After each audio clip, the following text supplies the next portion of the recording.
नमस्कार बेटा सभी को। मैं रवि स्वागत करता हूं आपका एनडीए एयर फोर्स नेवी की क्वाड्रेटिक इक्वेशन की 4th वीडियो में। ठीक है, तो मुझे उम्मीद है कि पार्ट जो 3 आपने देखे हैं क्वाड्रेटिक के, जितने आपको वो पसंद आए थे उससे ज़्यादा पार्ट ये पसंद आएगा। ठीक है, इस पार्ट में भी हम कुछ बेहतरीन सवाल करेंगे, कुछ मुश्किल सवाल करेंगे। ठीक है, तो चलिए स्टार्ट करते हैं आज की क्लास। और आज की क्लास का जो हमें क्वेश्चन करना है वो क्वेश्चन हम देख लेते हैं। ठीक है, तो सभी बच्चे तैयार हो जाएं, जल्दी से जल्दी कॉपी पेन निकाल लो और क्वेश्चंस की शुरुआत हम कर देते हैं आज की क्लास की। जैसा कि आपको पता है कि पिछली क्लास में हमने 15 से 16 सवाल हमने कर लिए थे। ठीक है, 16 सवाल हमने कर लिया था। क्वेश्चन नंबर 17 आपके सामने पेश है। पिछली क्लास में देखो हमने 2 तरह के सवाल किए थे जो वीडियो के लास्ट में किए थे। एक तो 1 कॉमन रूट वाला और एक 2 कॉमन रूट वाला। ठीक है, दोनों सवाल हमने कर लिए थे। अब फिर से सेम सवाल हमने करना है। देखिए कैसे करेंगे। क्वेश्चन नंबर 17 हमारी क्लास का ये रहा। क्वेश्चन नंबर 17 ये है कि 2 इक्वेशन दे रखी हैं। एक इक्वेशन तो ये है ax² plus bx plus c बराबर 0। एक इक्वेशन है 2x² प्लस 3x प्लस 5 बराबर 0। इन इक्वेशन का एटलीस्ट 1 रूट कॉमन है। एटलीस्ट 1 रूट कॉमन है। ध्यान दीजिए क्या दिया हुआ है, कम से कम एक रूट कॉमन है। तो a प्लस बी प्लस सी की मैक्सिमम वैल्यू आपको बतानी है। a प्लस बी प्लस सी की कैसी वैल्यू आपको बतानी है, मैक्सिमम वैल्यू क्या होगी। तो इसके ऑप्शन दे रखे हैं 10 होगी, ऑप्शन नंबर बी दे रखा है 0 होगी, ऑप्शन नंबर सी दे रखा है डज नॉट एग्जिस्ट की एग्जिस्ट होगी नहीं, और ऑप्शन नंबर डी दे रखा है कि नन, कोई आंसर नहीं होगा। ठीक है, तो ये सवाल देखो एक बार हमारा। इस सवाल में क्या कह रहा है कि इस इक्वेशन की कौन सी वैल्यू होगी, इसकी मैक्सिमम वैल्यू बतानी है। तो बिल्कुल ध्यान से देखो, ये इक्वेशन है, इसका कह रहा है कि एटलीस्ट 1 रूट कॉमन है, कम से कम इसका एक रूट कॉमन है। कम से कम का मतलब ये होता है कि एक रूट भी कॉमन हो सकता है और बेटा 2 रूट भी कॉमन हो सकते हैं। तो 2 रूट वाली कंडीशन याद करो। अगर इसमें 2 रूट वाली लगाओगे ना जल्दी आंसर आएगा। अगर 2 रूट कॉमन है तो मैं कोफिशिएंट की रेशो ले लूँगा a/2 b/3 c/5। ठीक है ना, तो मैं क्या करूँगा a/2 b/3 और c/5 और बराबर कुछ भी कांस्टेंट के मैं ले दूंगा। मतलब k मैंने मान लिया, तो यहाँ से a हमारे पास 2k आ गया, b हमारे पास 3k आ गया और c हमारे पास 5k आ गया। अब हमें वैल्यू बतानी a प्लस बी प्लस सी की मैक्सिमम वैल्यू। आप एक काम करोगे, इन तीनों को जोड़ोगे तो 10k आ गया। अब एक बात बताओ, जो 10k है, अब यहाँ से जो k है ये क्या हो सकता है। k कुछ भी हो सकता है, k1 भी हो सकता है, k2 भी, 3, 4, 1/2, 1/3, k कुछ भी हो सकता है। k की इनफाइनाइट वैल्यू हो सकती है।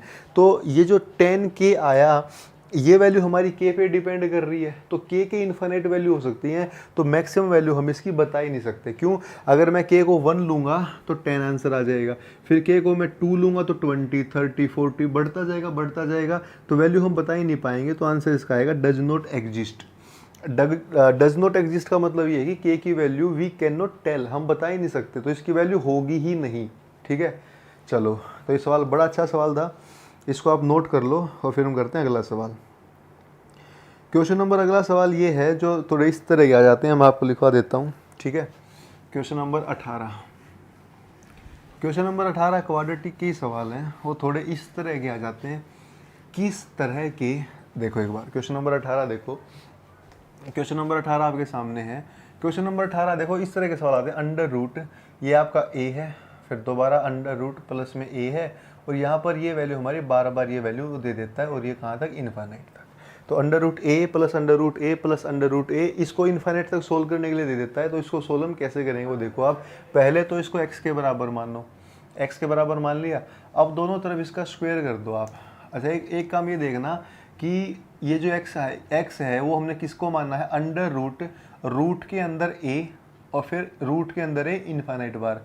तो मैं कह सकता हूँ कि अंडर रूट a, और जो ये वाली वैल्यू है ना, ये भी x ही है। ये वाली x क्यों है, क्योंकि x का मतलब ही हमने क्या मानना है, अंडर रूट a और फिर अंडर रूट a बार बार बार बार।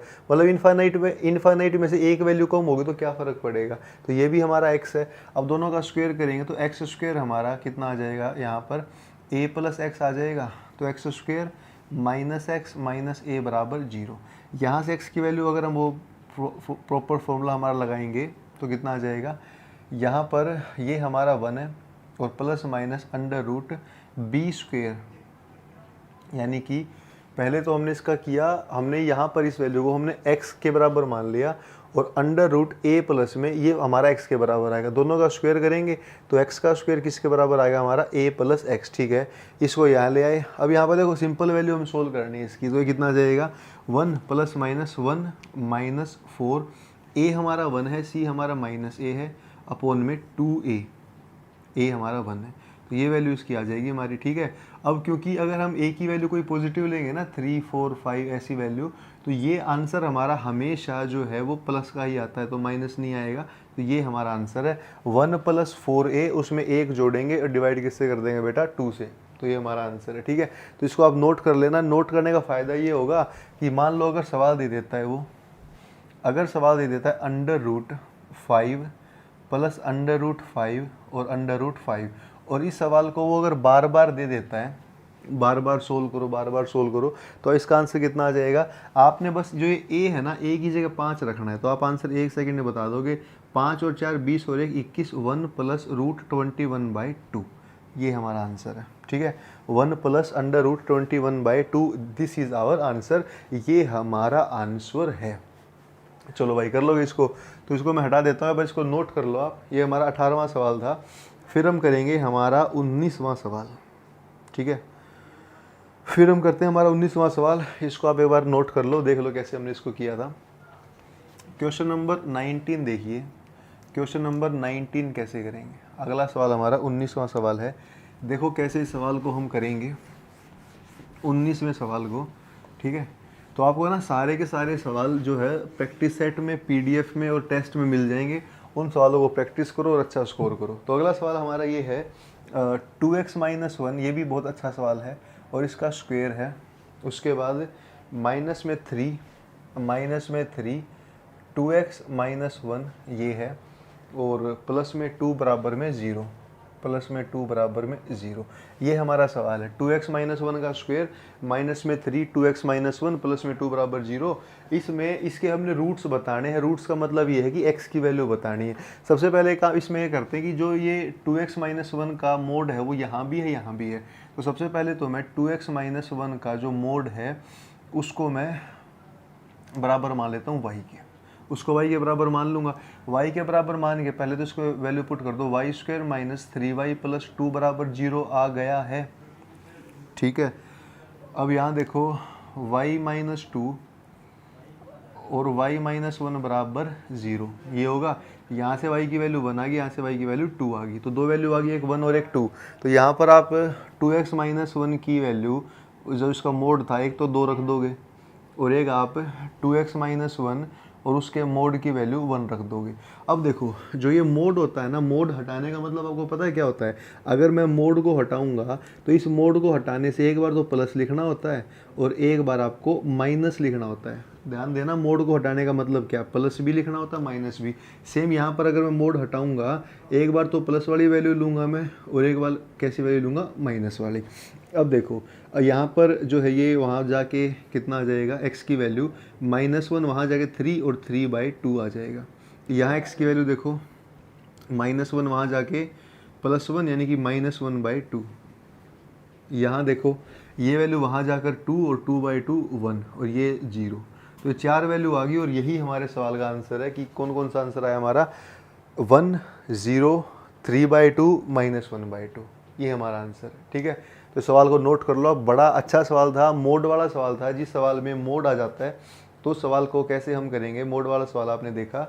ठीक है, तो मोड वाले सवाल का आंसर हमने ये किया कि मोड वाली वैल्यू को पहले y के बराबर मान लिया, उसके बाद y के बराबर मान के इसको y की टर्म में लिख लिया, y की वैल्यू 2 आ गई, दोनों वैल्यू हमने जो मानी थी उसमें रख दी। मोड हटाने के लिए एक बार प्लस की वैल्यू ले ली, एक बार माइनस की, और उसको सोल्व हमने कर लिया। ठीक है, तो इस प्रकार हम सोल्व कर लेंगे सवाल को। अगला सवाल क्वेश्चन नंबर 20 आपके सामने पेश है, क्वेश्चन नंबर 20 आपके सामने पेश है। तो देखो क्वेश्चन नंबर 20 को हम कैसे करेंगे। ठीक है, क्वेश्चन नंबर 20 देखो किस प्रकार क्वेश्चन नंबर 20 करेंगे, इसको नोट कर लो। क्या बेहतरीन सवाल था, मुझे उम्मीद है कि आपको बड़ा अच्छा लगा होगा, बड़ा मज़ा आया होगा आपको सवाल करके। ठीक है, तो क्वेश्चन नंबर 20 देखो, इसको मैं हटा देता हूँ। बहुत अच्छा सवाल था। क्वेश्चन नंबर 20, तो मैं फिर से बार बार रिपीट कर रहा हूँ, ये सवाल किसी किताब में आपको नहीं मिलेंगे। एक बहुत स्पेशल किताब है, और एक किताब भी नहीं, 2-3 अलग अलग किताबें, उनसे छाट छाट के मैं सिलेक्ट करके क्वेश्चन आपको करा रहा हूँ। तो ताकि आपका ना एक बार अगर सारे वीडियो देख लेते हो, सारे सवाल कर लेते हो, कोई भी किताब आप उठा लो, एक भी सवाल आपका नहीं बचेगा। चाहे एनडीए की पाथफाइंडर उठा लो, या जो एयरफोर्स की एसके वाली किताब है वो उठा लो, तो बड़ा आसान लगेगा आपको। ठीक है, तो क्वेश्चन नंबर 20 आपके सामने है। क्वेश्चन नंबर 20 बहुत स्पेशल सवाल है। आपको क्या करना है, ई की पावर साइन एक्स, ई की पावर साइन एक्स, फिर माइनस में ई की पावर माइनस साइन एक्स, ठीक है, माइनस में ई की पावर माइनस साइन एक्स, -4 बराबर 0। ठीक है, इस इक्वेशन के आपने रियल रूट्स बताने हैं कि इसके रियल रूट्स कितने होंगे। ठीक है, रियल रूट्स क्या होंगे वो नहीं बताना, कितने होंगे वो बताना है। ठीक है, जो रूट्स आएंगे ना उनकी वैल्यू नहीं सोल्व करनी कि वैल्यू सोल्व करोगे, नहीं, आपने बताने होंगे कितने। तो ऑप्शन है 1 होगा, 2 होगा, इनफाइनाइट होगा, या फिर नन होगा। ठीक है, ये सवाल है, 1 होगा, 2 होगा, इनफाइनाइट होगा, या फिर नन होगा। तो इसका रूट कैसे निकालते हैं? सबसे पहले जब इस तरह का सवाल आए ना, ई की पावर साइन एक्स आप देख रहे हो यहाँ है, ये ई की पावर माइनस साइन एक्स, ये भी नीचे आके ई की पावर साइन एक्स बन जाएगा। ई की पावर साइन एक्स 2 जगह है, तो मैं ई की पावर साइन एक्स को मैं वाई मान लेता हूँ, ई की पावर साइन एक्स को मैं वाई मान लेता हूँ, ताकि सवाल हमारा जल्दी हो। ठीक है, तो सब्सटीट्यूट कर लिया हमने इसको, तो ये y हो गया, माइनस वो 1/y हो गया, और -4 बराबर 0। यहाँ से आप जब इसको सोल्व करोगे तो वाई स्क्वेयर ये यहाँ आ गया, -4y -1 बराबर 0। यहाँ से y की वैल्यू कितनी आ जाएगी, 4 प्लस माइनस अंडर रूट। ठीक है, 4 का स्क्वायर 16 -4, a हमारा 1 है, c हमारा ये 1 है, तो 4/2, यानी कि ये हमारा आ गया कितना, 4 प्लस माइनस ये 20 आ गया। 20 हमारा 4 × 5 होता है, तो 2√5 और डिवाइड में 2, तो y की वैल्यू हमारी कितनी आई, 2 प्लस माइनस √5। तो वैल्यू आ गई 2 प्लस माइनस √5। तो y की वैल्यू हमारी कितनी आ गई, मतलब हमने क्या करा, e की पावर साइन x को तो y मान लिया, और y की हमारी 2 वैल्यू आ गई। कौन कौन सी वैल्यू आ गई, 2 प्लस माइनस √5।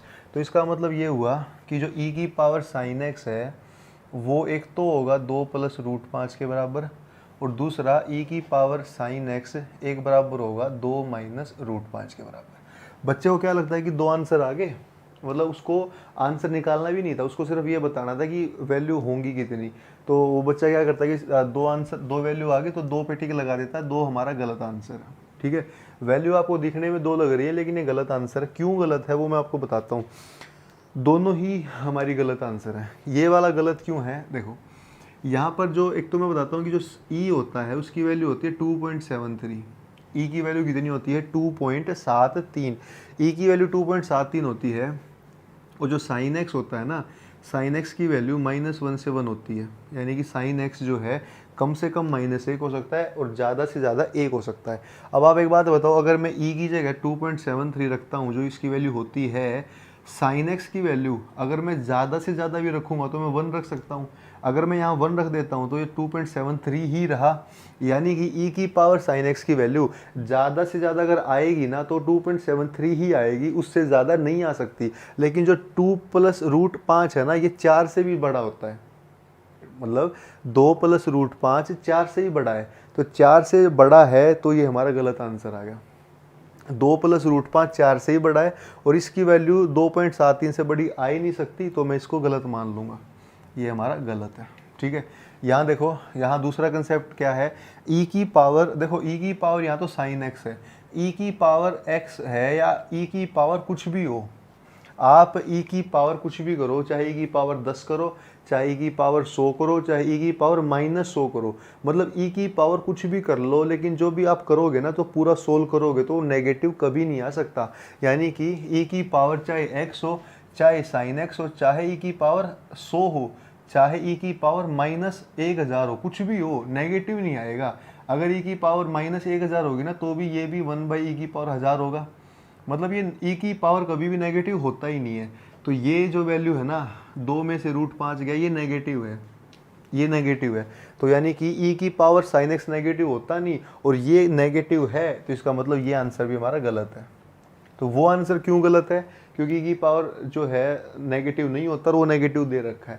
ये हमारा गलत क्यों है? क्योंकि ई की पावर 2.73 से ज़्यादा नहीं होता और ये 4 से भी ज़्यादा दे रखा है। तो दोनों ही आंसर हमारे गलत है, तो आंसर आएगा नन। नन का मतलब है 0 इसके रियल रूट हैं, इसका कोई भी रियल रूट नहीं है।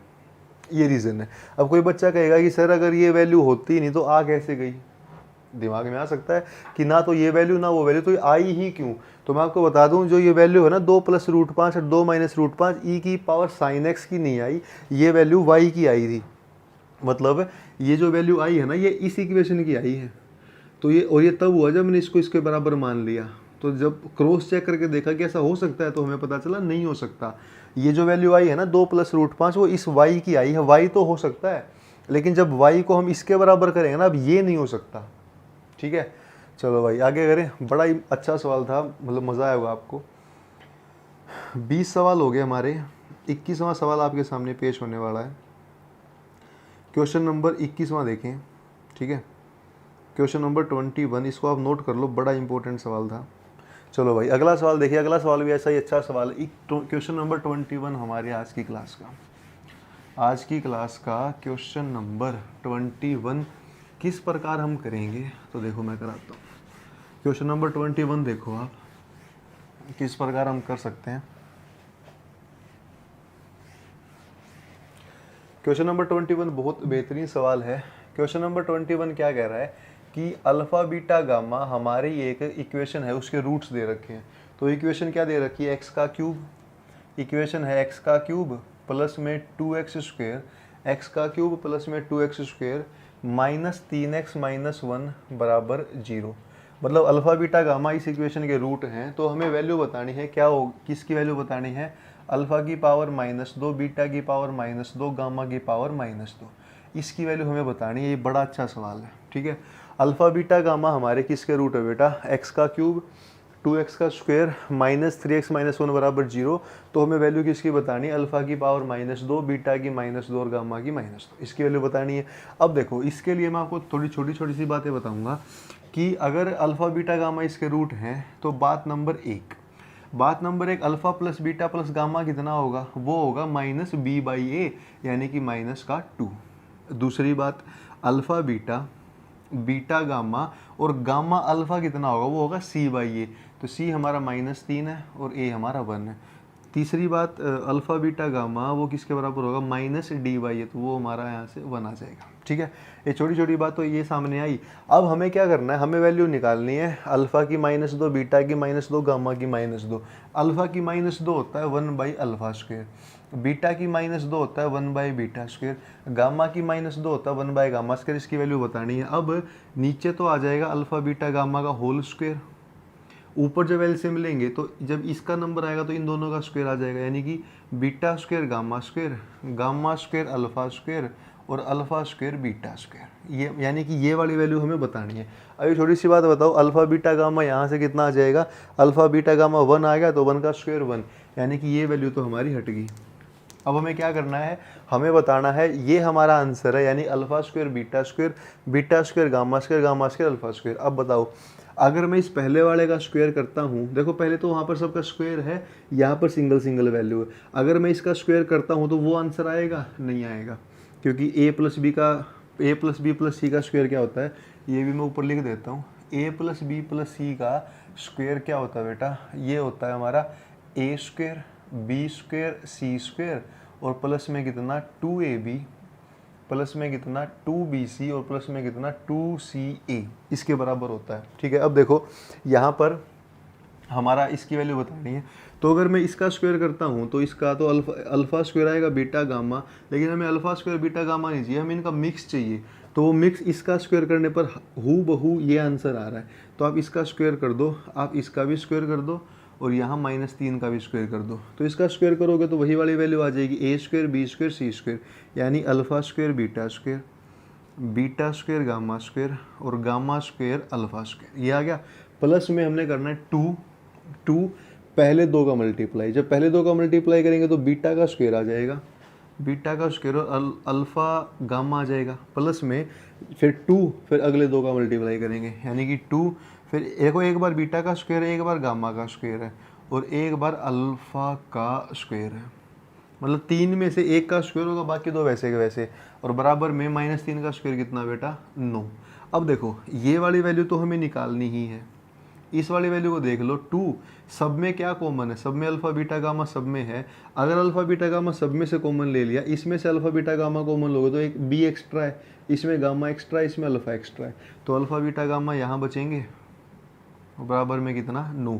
ये वाली वैल्यू हमें निकालनी है, तो प्लस में 2, अल्फ़ा बीटा गामा 1 है, आपको पता है अल्फ़ा बीटा गामा 1 है, alpha plus beta plus gamma कितना आपको सामने -2 है, तो यहाँ पर -2 आ जाएगा और बराबर में 9। 2 इंटू -2 माइनस का 4 वहाँ जाएगा, तो 9 और 4 13 हमारा आंसर आ जाएगा। ठीक है, 13 इज़ आवर आंसर, 13 ही हमारा आंसर है, 13 ही आंसर है। देख लो बहुत ही ज़्यादा स्पेशल सवाल था, ठीक है, बहुत मज़ा आया होगा। आप इसको एक बार रिपीट कर देता हूँ। रिपीट के लिए इसके रूट अल्फ़ा बीटा गामा थे, इसकी वैल्यू बतानी थी, 3 फॉर्मूले क्यूबिक के जो हमें पता होते वो मैंने लिखे, फिर इसको मैंने ऐसे सोल्व किया, ये ऐसे आया, इसको फिर मैंने सिर्फ इसका दोनों तरफ स्क्वायर कर दिया और सोल्व कर दिया। ठीक है, तो इसको नोट कर लो आप एक बार वीडियो को पॉज करके। बहुत अच्छा सवाल था, क्वेश्चन नंबर 21 हमारा, क्वेश्चन नंबर 21 है, बड़ा बेहतरीन सवाल था, आपको बहुत मज़ा आया होगा इस सवाल करने में। ठीक है, इसको नोट कर लो, फिर मैं अगला सवाल आपको करा रहा हूँ। ठीक है भाई, देखो अगला सवाल देखो, क्वेश्चन नंबर 22, क्वेश्चन नंबर 22 आपके सामने पेश है। ठीक है, इसको मैं हटा देता हूँ। तो काफ़ी अच्छे लेवल के सवाल चल रहे हैं। ठीक है, जैसे जैसे हमारा जो है क्वाड्रेटिक का चौथा पार्ट आ गया, ये उसी हिसाब से जो हमारे सवाल की गति है वो बढ़ती जा रही है, हमारे सवाल की गति बढ़ती जा रही है, गति के साथ साथ लेवल भी बढ़ता जा रहा है। अगला सवाल थोड़ा आसान है फिर भी। इक्वेशन दे रखी है x² + ax + 12, ये हमारी इक्वेशन है। इस इक्वेशन का कह रहा है कि एक रूट तो 4 है, इस इक्वेशन का एक रूट 4 है। ठीक है, अगली इक्वेशन दे रखी है x² + ax + b, x² + ax + b बराबर 0। कह रहा है इस इक्वेशन के कॉमन रूट, कॉमन नहीं, इसके इक्वल रूट्स हैं, जो इस इक्वेशन के दो रूट्स आएंगे ना, वे दोनों रूट इक्वल रूट्स हैं। तो कह रहा है कि वैल्यू बता दो b कितना होगा। ठीक है, b की वैल्यू पूछिए आपसे। देखिए अब x² ax + 12 बराबर 0 है, इसका एक रूट 4 के बराबर है, इसके दोनों रूट बराबर हैं, तो b बताना है। सबसे पहले आप ध्यान दो, अगर इसका एक रूट 4 के बराबर है तो इस रूट को मैं इसमें पुट कर सकता हूँ। अगर कोई रूट, मतलब किसी इक्वेशन का हमें रूट दे रखा है, तो हम क्या कर सकते हैं, उस रूट को उस इक्वेशन में पुट कर सकते हैं, क्योंकि रूट जो होता है वो x की वैल्यू को सेटिस्फाई करता है, उस इक्वेशन को सेटिस्फाई करता है। तो x की वैल्यू 4 यहाँ रख दो, तो 16 + 4a + 12 बराबर 0। तो 4a हमारा 28 आ गया, और a हमारा यहाँ से -7 आ गया। a हमारा -7 आ गया यहाँ से, a अगर हमारा -7 आ गया तो a इसमें भी है, तो यहाँ भी -7 रख दो, x² - 7x + b बराबर 0। इस इक्वेशन का इक्वल रूट है। याद करो पार्ट नंबर 1 में मैंने बताया था कि इक्वल रूट जब होते हैं जब हमारा d जो है वो 0 के बराबर होता है। तो इसका d 0 के बराबर कर दो, d होता है b² - 4ac, उसको बराबर कर दो 0 के। तो b का स्क्वायर, b -7 है तो 49, -4a हमारा 1 है, c हमारा b है, बराबर 0। तो b की वैल्यू आ जाएगी 49/4।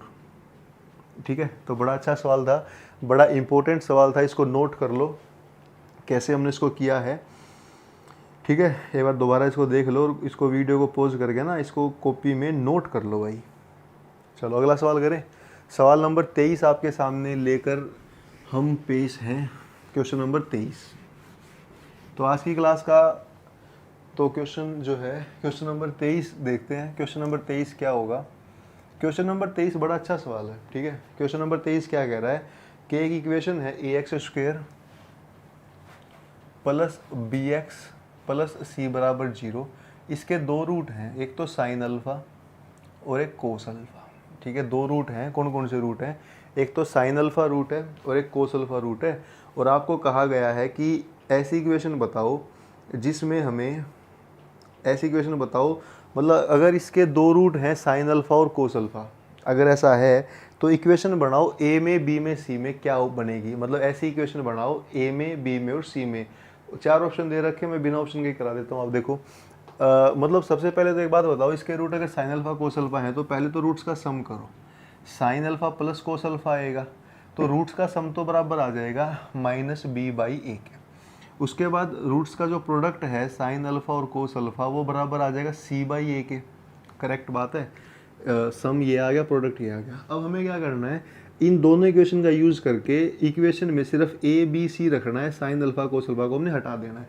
तो कैसे हटेगा, आप इस पहले वाले इक्वेशन का दोनों तरफ स्क्वायर करो, तो करो स्क्वायर।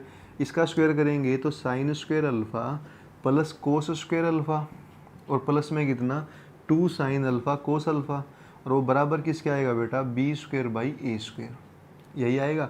अब एक बात बताओ, ये वाली वैल्यू तो 1 के बराबर होगी, प्लस में 2 साइन अल्फा कोस अल्फा, यहाँ से c/a आ जाएगा, c/a और b²/a²। ठीक है, तो यहाँ से आप खुद समझदार हो, यहाँ से अगर एलसीएम लेंगे हम, एलसीएम लेंगे तो a + 2c आ जाएगा /a बराबर b²/a²। तो एक a से एक a कैंसिल होगा, ये a भी यहाँ आ जाएगा। तो कहने की बात क्या है कि जो b² है वो हमारा a² + 2ac आ जाएगा, ये हमारा आंसर है। ठीक है, देख लो आंसर में हमने क्या किया, एक तो हमारा b बचा, एक a बचा और एक c बचा। यही हमने, मतलब वो ये पूछ रहा है कि b में और a में और c में रिलेशन क्या होगा, रिलेशन हमने बना दिया। इसको नोट कर लो, बड़ा अच्छा सवाल था ये। ठीक है, फिर हम करते हैं अगला सवाल हमारा जो है, इसको आप नोट कर लो, और बहुत अच्छा ही सवाल हमने कर लिया ये। ठीक है, तो इसको नोट करके अगला सवाल मैं आपको करा देता हूँ। अगला सवाल कराने के लिए एक छोटा सा कंसेप्ट मैं आपको बताता हूँ। ठीक है, एक छोटा सा कंसेप्ट के साथ अगला सवाल ख़त्म करेंगे। वो कंसेप्ट ये है, इसको आप नोट कर लो। ठीक है, कंसेप्ट हमारा इसके अंदर सिर्फ यही था कि इसकी मैक्सिमम वैल्यू हम कैसे बता सकते हैं। जल्दी से देखो, अगर कोई इक्वेशन हमारी ये है ax² + bx + c = 0, अगर इसमें a 0 से बड़ा है, ध्यान देना a 0 से बड़ा है, तो इसकी मैक्सिमम वैल्यू तो होती है इन्फानाइट, और इसकी मिनिमम वैल्यू होती है 4ac - b²/4a। ठीक है, क्या वैल्यू होती है 4ac - b²/4a, ये आपने ध्यान रखना, ये हमारी इसकी मिनिमम वैल्यू है। और अगर इसी में हमारा a नेगेटिव होगा तो जो इसकी मिनिमम वैल्यू है वो -इन्फानाइट हो जाएगी, और मैक्सिमम वैल्यू क्या आ जाएगी 4ac - b²/4a। ठीक है, ये आंसर आपने याद करना है। अगर a पॉजिटिव तो मैक्सिमम इन्फानाइट और मिनिमम ये, और अगर a नेगेटिव तो मिनिमम -इन्फानाइट और मैक्सिमम ये। ठीक है, अगली क्लास में हम इसके ऊपर भी सवाल करेंगे, और इसको देख लो आप, ये फॉर्मूला बड़ा इंपॉर्टेंट है। अगली क्लास में इसके ऊपर सवाल करेंगे। तो यहाँ हमारे क्वाड्रेटिक के 4 पार्ट खत्म हुए। अब हम मिलेंगे अगली क्लास में क्वाड्रेटिक के 5वें पार्ट के साथ। ठीक है, क्वाड्रेटिक के अभी 2 या 3 पार्ट और रहते हैं जिसमें हम सारे सवालों कवर करेंगे। तो अपना ध्यान रखो, टेक केयर, जय हिंद, बाय।